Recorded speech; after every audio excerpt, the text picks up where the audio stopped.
Friends समस्त को नमस्कार जय जगन्नाथ। मु पद्मनाभ राउत आपण समस्त को स्वागत जनाऊँ। फ्रेंड्स कैसे हो चिंता करे आपण बहुत बढ़िया थे। तो फ्रेंड्स मु आज आपण गोटे बहुत बढ़िया प्रोडक्ट विषय इनफॉरमेशन देवी जोटा कि आयुर्वेदिक प्रोडक्ट। फ्रेंड्स आपण मैंने ये देखु यही अष्ट तुलसी विषय में आज आपण कहबी। तो फ्रेंड्स ये अष्ट तुलसी विषय कहवा पूर्व आपण मैंने देखुवे आम भारत वर्ष हिंदू धर्म रे समस्त घरे घरे तुलसी गछ पूजा पाए माता रूप में। तेणु फ्रेंड्स विभिन्न काम कार्य में तुलसी को आग रखा जाए कहीं वृंदावती नथिले कौन सी कार्य सिद्धि हुए। आम घर आम जो बाहर को से वृंदावती चौबा चौरा डाहाण पटे रहती ना तुलसी को वृंदावती को देखा नमस्ते करके गले नमन करके गले आपण मानकर बहुत मंगल हुए। फ्रेंड्स तो फ्रेंड्स आपण मैंने जानी तुलसी बहुत महत्वपूर्ण गुण रही जगन्नाथ संस्कृति में कहले जो कौन सी भोग लगी हुए ताधर जदि तुलसी न पड़ुची ताले से भोगर माने ही किसी ना।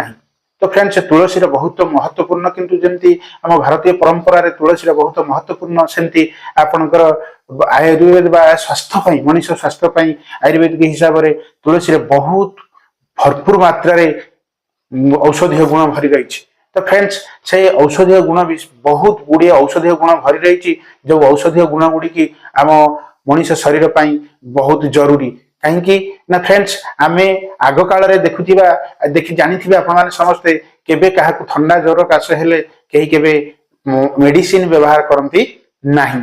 तो फ्रेंड्स देखंतु यही जो तुलसी आपण माने देखुचंती यही तुलसीटा अष्ट तुलसी नाम रे परिचित। ये तुलसी आपनकर मोदिकेयर रे अवेलेबल। फ्रेंड्स तेणु फ्रेंड्स ये जो अष्ट तुलसी आधे कौ कौ तुलसी रही सर्वप्रथम जाना।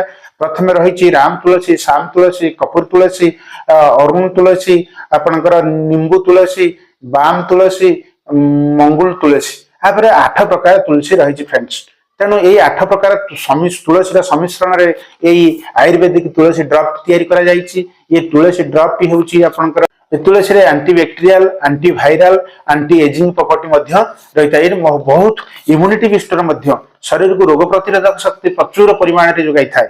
तो फ्रेंड्स मुझे गोटे कथा कहबी ये तुलसी रे कौन कौन प्रॉपर्टी अच्छी कौन मिसिक्री होती आपण मैंने जानीगले। तो फ्रेंड्स ये अष्ट तुलसी कौन से कलर फ्लेवर आड नहीं किंतु ये अष्ट तुलसी को बहुत दिन धरी रखापी आधे कौन प्रिजर्वेटिव बा केमिकल आड करा जाए नहीं। मार्केट रे देखुछिबे जे कोन सी जिंस बिना फ्रिज रे रुहे सेठी प्रिजर्वेटिव रे रखिया पाई कि तादे किछि केमिकल दिया जाय थाए किंतु एठी प्रिजर्वेटिव रे रखिया पाई कि कोन सी केमिकल लेस आदर कोन सी केमिकल दिया जाय नहीं द डायरेक्ट फार्मूला तैयारी। फ्रेंड्स तो फ्रेंड्स मु गोटे कथा कहबी ए अष्ट तुलसी को जदि आपण व्यवहार करूचंती आपण मानकर काश ठंडा जनित बा कूल जो ठंडा जनित जेते समस्या शरीर रे रहिला समस्त को दूर करिवो। तो फ्रेंड्स ता सहित आपनकर थायराइड भल करिवो, आपनकर जे कोनसी पेटर समस्या हो मध्य आपण जदि खाउचंती बहुत बढ़िया से भल करिवो।